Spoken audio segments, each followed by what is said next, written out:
If you're caring for someone with dementia, you know that search for the right activity. It can be a really challenging and honestly, sometimes a heartbreaking journey.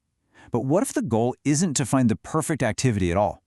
We're about to dive into a simple shift in thinking, from achievement to connection, that can completely transform these moments for both of you. Does this sound familiar? You set up a puzzle, a craft, maybe a game, with all the best intentions in the world, and it just ends in frustration or agitation. For them and for you. It's an incredibly common experience, and it can leave you feeling totally defeated. But what if the problem isn't the activity itself, but the goal we've accidentally set for it? And this, right here, is the secret. It's not about finding more things to do. The real key is a shift in your entire approach. We're moving away from tasks that need to be finished and moving toward experiences that are all about connection.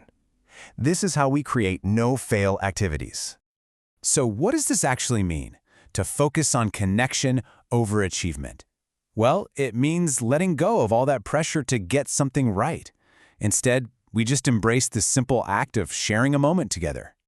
A connection-centered experience basically throws the rulebook out the window. The goal is no longer to finish the puzzle or paint the perfect picture. Nope, the new goal is simply to be together, to share a calm space, and to bond without needing a whole lot of words. It's all about presence over performance.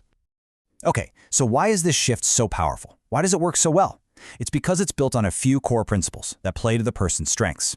It honors the abilities they still have instead of accidentally highlighting the ones that they've lost. These 4 keys, they're really the engine that makes this whole thing run. And you can see how they build on each other, right? Engaging the senses means you don't have to rely on short-term memory. Focusing on the process, the doing, removes any fear of failure.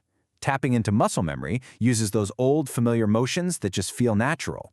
And it's all in service of that one ultimate goal, connection. All right, so that's the theory. Now, let's get practical. Let's translate this into simple, purposeful activities you can literally try today, all designed for connection. You know, one of the most powerful human needs we all have is to feel useful, to feel like we're contributing. Purposeful tasks tap directly into that feeling, and they can provide a real sense of accomplishment without the pressure of a complicated job.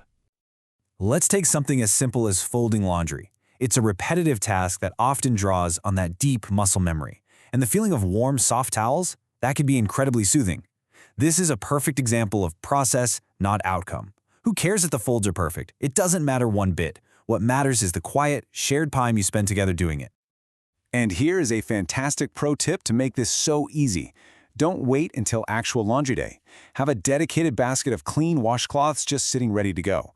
That way, the moment you see some restlessness, you have an instant calming activity right at your fingertips. Another really powerful approach is to create activities that tap into a person's life story, into their identity.